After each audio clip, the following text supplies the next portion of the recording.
waa dhammaadkii Noofembar, saacaddu 3 galabnimo. Wax badan ma ay dhaafin. Haddana waa habeen.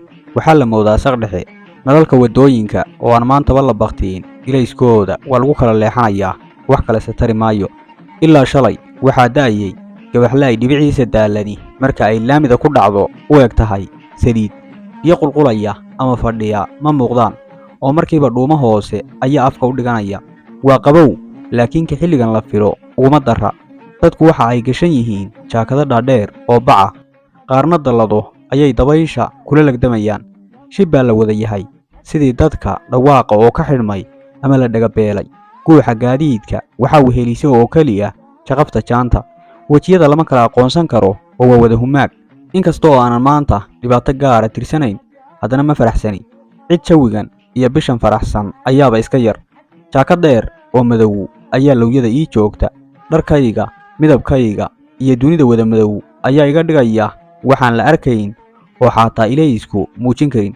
Cirfiid lagama garto. Waxaa lagu taliyaa xilligan in wax iftiimaya la qaato si shil gaadiid looga badbaado.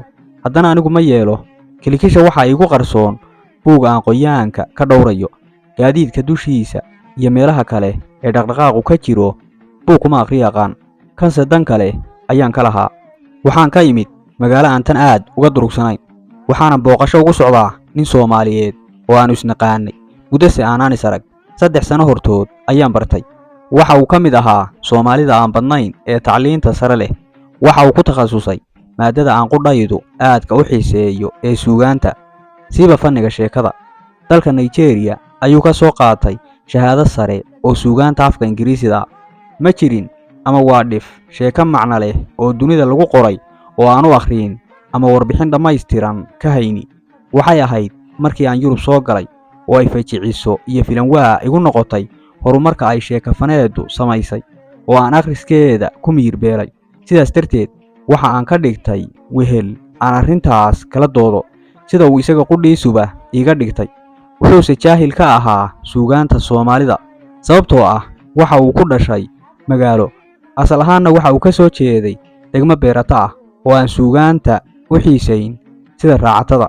Marba sheekafaneed caalami ah oo aan isla naqaan ayuu si la yaab leh u taxliilin jiray, isaga oo dhinacyada nafsadeed, falsafadeed, dhaqan iyo afshaxanba marba mid u degaya. Waxaad moodaysay inuu qofkii qoray qalbigiisa iyo maskaxdiisa ku jiray, laakiin haddana isagu laba bog oo suugaan ah ma curin karin. Dooqiisu ma ahayn inuu wax curiyo, waxa uu ahaa akhris, halka dadka kale dooqoodu yahay inay wax qoraan iyagoo aan wax akhriin. Wuxuu baray qoraa weyn oo aanan markaas ka hor maqlin, Joseph Conrad, iyo buugtiisa. Waxa uuna igula yaabay inaanan aqoon. Wuxuu ii sheegay inuu ninkaasi dejiyey hanaanfaneed sheekada loo qoro, taasoo ay dad badan oo isaga ka dambeeyay raaceen. da'diisu waxay ahayd 40, wuxuuna qabay naag cad oo isaga guyaalka sii weyn. maalintii ugu horeysay uu gurigiisa igu casuumay, waxaa yaab igu noqotay foolxumada naagtiisa.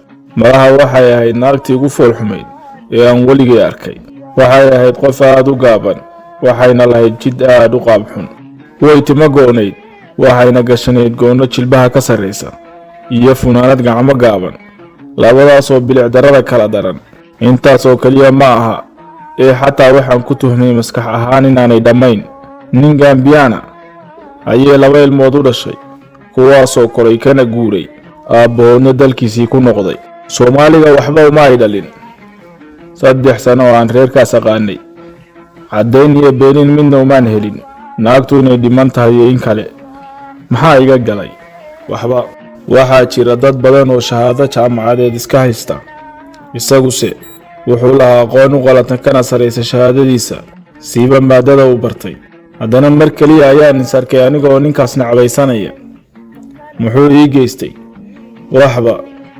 waxaa badan qof isagoo aan waxba ku yeelin aad dabcigiisa u gaarkaa ku nacdid. ninkani aqoontaas uu lahaa waxba kuma uu qaban jirin. hadde waxba.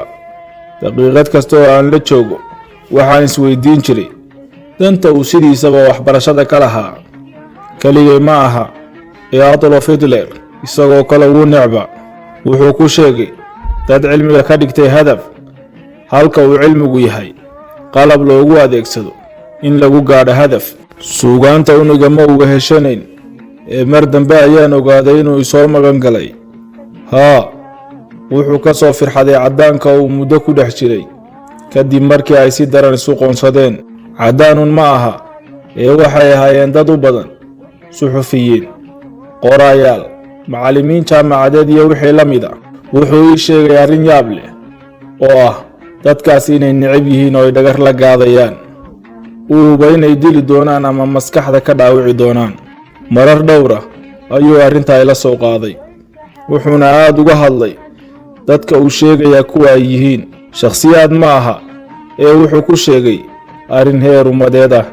Maalin annagoo fadhina makhaayadda bunka laga cabo ayaan weydiiyey, maxaad u geysatay ay ku dhaawacayaan ama ku dilayaan? Waxba. Waxayna arki karin Soomaali wax fahmi kara oo aan iyaga ay u ahayn. Oo maxay u arki waayeen?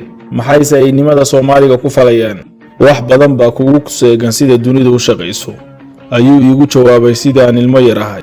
Inta uu sigaar shitay oo si qodo dheer u nuugay ayuu qiiq cad afka iyo sanka ka keenay. Kafeegii hor yaallay si niyad xumo leh u kabaday, dabadeed hadalkiisii hore raacsaday. Siyaasadda gumaysiga cusub waxaa udubdhexaad u ah in dadka la jaanjaamo iyadoo aan xabad lala dhicin. Qof kasta oo fakartaa kullida qaba ama laga baqo inuu sirta jaanjaannimada heli karo si unayaa loo laaluusha ama looga takhalusaa. Oo adigu inaad fikir gumaysiga cusub diidan qabtid sidee lagu ogaaday? Ma waxbaad qortay mise si kale ayaad wax u sheegtay? Muddo aan yarayn ayaan dadkan dood wadaag la ahaa, muuqaalo aan wargeysiyo kala duwan u diray oo aan la daabicin. Waxaan hubaa inay iyagu suldaareen.